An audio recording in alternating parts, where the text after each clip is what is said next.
हिंदू सेना, विश्व हिंदू परिषद गुलामी कर रही थी। क्योंकि देखिए इनका पीछा ही खराब है ना, इनका जो शजरा है वो खराब है, गंदा है, भगौड़ों का है, गद्दारों के साथ है, अंग्रेज़ों की गुलामी वाला है।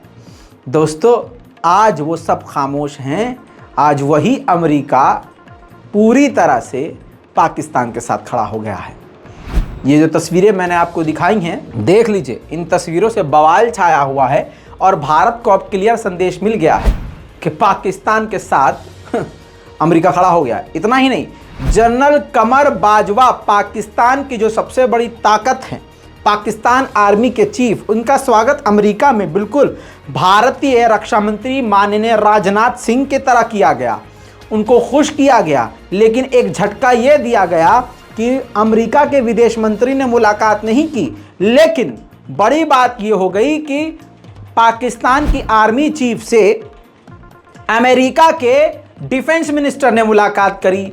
और मज़ेदार बात बता दूं आपको, जिसने भारत को हिलाकर रख दिया है, जो मोदी सरकार के लिए अब एक टेंशन सी बन गई है, हमारे लिए भी एक बड़ा मुद्दा बन गया है कि जनरल कमर बाजवा और अमेरिका के डिफेंस मिनिस्टर के बीच जो भी बातचीत हुई है वो गुपचुप हुई है। उसमें मीडिया शामिल नहीं हुआ है, मीडिया को नहीं बुलाया गया, बंद कमरे में बातचीत हुई है। और अब मेन बात निकलकर सामने ये आई है कि अब पाकिस्तान की ये नई सरकार इमरान खान के पूरी प्लान पर पानी फेरते हुए, क्योंकि इमरान खान ने कहा था एब्सोल्युटली नॉट, जब अमेरिकी पत्रकार ने सवाल किया था कि क्या एयर स्ट्राइक के लिए, अमेरिका के दुश्मनों पर नजर रखने के लिए क्या पाकिस्तान अपना एयर स्पेस अमेरिका को इस्तेमाल करने देगा, तो इमरान खान ने एक ही सांस, दूसरी सांस ली ही नहीं, पहली ही सांस में कह दिया था एब्सोल्युटली नॉट। याद दिला देता हूं। Will you allow the American government to have CIA here in Pakistan to conduct cross-border counter-terrorism missions against Al-Qaeda, ISIS or the Taliban? Absolutely not. जी हाँ दोस्तों, यही बात अमेरिका के ऐसे छेद में जाकर लगी कि उसको समझ में नहीं आ रहा था कि खाऊं कहां से और हगू कहां से, जिसके बाद पूरी तरह से साजिश रच के इमरान खान की सरकार को पलट दिया गया। आज बता दूं कि डील ये हो गई है पाकिस्तान और अमेरिका के डिफेंस मिनिस्टर के बीच। जी हां, दर्जनों जगह खबर आ चुकी है कि अब पाकिस्तान अफगानिस्तान पर नजर रखने के लिए अपने एयर स्पेस को इस्तेमाल करने देगा, जिससे अब पाकिस्तान में भी हड़कंप मचा हुआ है। और खुद पाकिस्तान की आवाम ये कभी नहीं चाहती कि उसके इलाके में अमेरिका का एक कुत्ता भी नजर आए। ऐसे में पाकिस्तान की इस नई सरकार ने पूरी तरह से एयर स्पेस इस्तेमाल करने के लिए परमिशन दे दी है, ऐसी अभी अंदरूनी खबर आ रही है। लेकिन कुछ ही दिन में ये सामने ऑफिशियली अनाउंस हो जाएगा। लेकिन आपको इसके अलावा बात बता दूं कि पाकिस्तान के आर्मी चीफ ने अमेरिका से कहा है कि भारत से रिश्ते हमारे थोड़ा सा नॉर्मल करवाने में आप हमारी मदद कीजिए। इसके अलावा अंदर की जो बातें हैं भारत के खिलाफ वाली, वो अभी सामने नहीं आई हैं। लेकिन एम्बेसडर जो अमेरिका के हैं पाकिस्तान में, उनका वो जो दौरा था जो मैं आपको दिखा चुका हूं, उसने काफ़ी ज़्यादा मुसीबत खड़ी कर दी है भारत और पाकिस्तान के रिश्तों को लेकर। वहीं आपको बता दूं, इससे सिर्फ भारत के लिए मुसीबत नहीं बढ़ी है, तालिबान भी भड़क सकता है। क्योंकि तालिबान ने पाकिस्तान से साफ कहा है कि हमारे यहाँ अभी हाल फिलहाल में अल-कायदा के लीडर को जो ड्रोन के जरिए अमेरिका ने मारा है, एयर स्पेस का इस्तेमाल करने की इजाज़त तुमने दी थी ताकि वो तुम्हारे एयर स्पेस से घुसता हुआ हमारे अंदर आए। इस पर पाकिस्तान और तालिबान के बीच में बिल्कुल टकराव की स्थिति है। बॉर्डर पर गोलीबारी आए दिन होती रहती है, बयानबाजी दोनों ही एक दूसरे के लिए कर रहे हैं। ऐसे में अब तालिबान के ऊपर अफगानिस्तान की एयर स्पेस में घुस के पाकिस्तान के एयर स्पेस का इस्तेमाल करते हुए अमेरिका अफगानिस्तान पर जब नज़र रखने की कोशिश कर रहा है, जिसकी परमिशन अब पाकिस्तान आर्मी ने दे दी है अमेरिका को, इसके बाद तालिबान बुरी तरह से भड़क सकता है। दोस्तों, हक्कानी ग्रुप काफ़ी खतरनाक ग्रुप है जो तालिबान के साथ है। अफगानिस्तान में उनका हक्कानी का जहां मंत्रालय है, जिस इलाके में, वहां से 500 मीटर दूरी पर एक मस्जिद में, अहले सुन्नत मस्जिद में जबरदस्त धमाका हुआ। गनीमत यह रही कि उस वक्त मस्जिद में भीड़ नहीं थी। 2 लोगों के मारे जाने की खबर है। तालिबान और हक्कानी ग्रुप ने बताया है कि जांच चल रही है।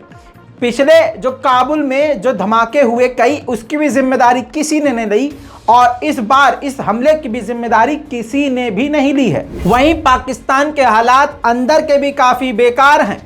सरकार ज़बरदस्ती बनाई गई है, आवाम इमरान खान के साथ है, आतंकी ग्रुप एक्टिव हो गए हैं, पाकिस्तान की आर्मी के ऊपर हमले तेज हो गए हैं। खैबर पख्तून के इलाके में टीटीपी और पाक आर्मी के बीच झड़प हुई, जिसमें टीटीपी के 7 मारे गए और पाक आर्मी के 2 जवान कत्ल कर दिए गए। वहीं अब ताइवान ने चीन को धमकी देते हुए कहा है कि अब ताइवान के अंदर चाइना का फाइटर जेट या हेलीकॉप्टर हमारे एयर स्पेस में घुसा तो हम शूट कर देंगे।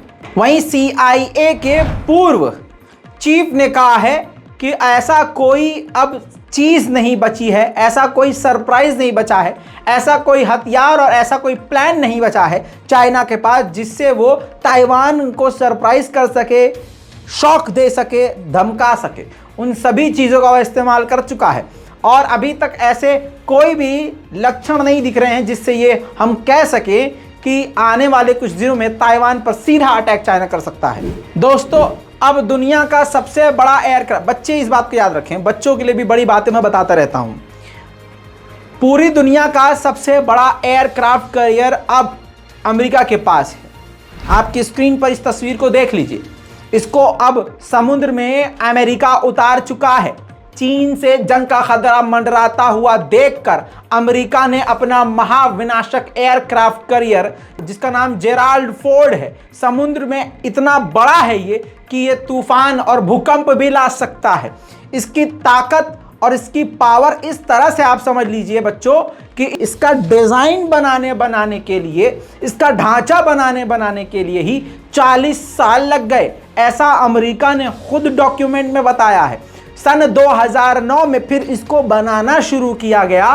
सन 2017 में ये बनकर तैयार हुआ और अब 22 तक इसकी फिनिशिंग करके फाइनल इसको उतार दिया गया है, मैदान जंग में, समुद्र में उतार दिया गया है। बताया ये जा रहा है कि अब तक का दुनिया में सबसे बड़ा एयरक्राफ्ट कैरियर है। एयरक्राफ्ट कैरियर के बारे में मैं पहले भी कई बार बता चुका हूं।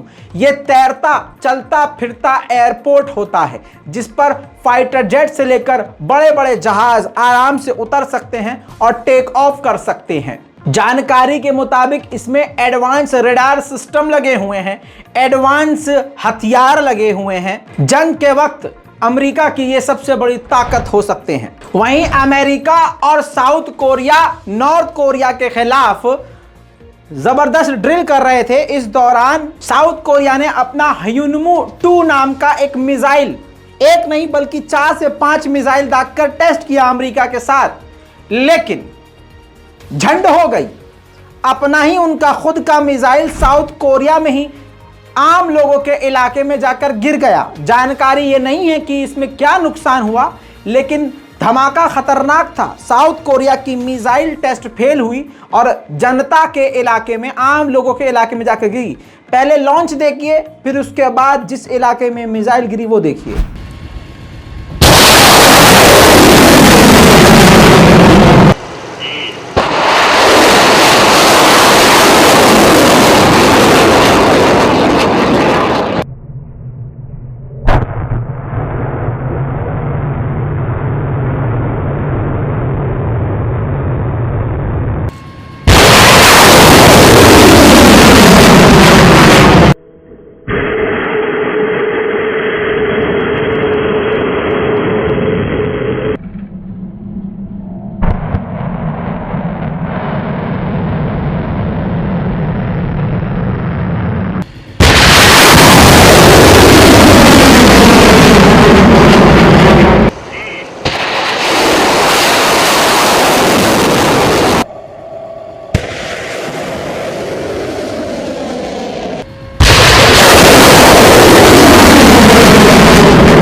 गनीमत ये रही भाई साहब कि मिसाइल गिरी लेकिन फटी नहीं, ये अच्छी बात है। तस्वीर दिखा चुका हूं। इसके बाद वहां के लोगों को, साउथ कोरिया के लोगों को लगा कि नॉर्थ कोरिया ने आज तो जान ले ली, हमला कर दिया, लेकिन आनन फानन साउथ कोरिया ने तुरंत नेशनल टीवी पर ही माफी मांग ली कि ये हमसे हुआ है, भैया जी माफ कर दो। वहीं दोस्तों फ्रांस में चुनाव हुआ था और इमैनुअल मैक्रोन दोबारा जीत गए, लेकिन फ्रांस और अमेरिका में मामलात ऐसे हैं कि सरकार किसी की भी आए, इस्लामोफोबिक सरकार होती है। आपकी स्क्रीन पर इस महिला को देखिए, ये वो महिला है जो इमैनुअल मैक्रोन के खिलाफ उतरी थी, जिनका नाम मरीन ले पेन है। जी हां, इसने डिमांड करी है कि इमैनुअल मैक्रोन ने 24 मस्जिदें फ्रांस में जो बंद करी हैं, इसके अलावा और मस्जिदें जितनी हो सके फ्रांस में बंद करनी चाहिए। इसने जहर की पोटली जो हलक में फंसाई थी, उसके जरिए जहर उगलते हुए कहा कि जो भी भड़काऊ बातें करने वाले मुसलमान हैं उनको फ्रांस से निकाल देना चाहिए। अब देखिए जल्द इनकी पूजा की जाएगी। भारत के एक बेगैरत लोगों की टुकड़ी मौजूद है वहाँ भारत में, वहाँ क्या होगा, वहाँ पूजा और आरती अर्चना इनकी की जाएगी। देखिएगा ये जल्दी जल्दी होगा। फिर कुछ साल बाद यही अपने बयान से पलटेगी और अंधभक्त फिर औंधे मुंह गू की पोटली में जाएंगे। पूरी दुनिया से ये थी सारी बड़ी बड़ी खबरें। इस रिपोर्ट पर अपनी राय कमेंट में लिखना मत भूलिए। रिपोर्ट को शेयर कीजिए, दुआओं में याद रखिए। मैं हूं रजा और आप देख रहे थे रजाग्राफी। जय हिंद।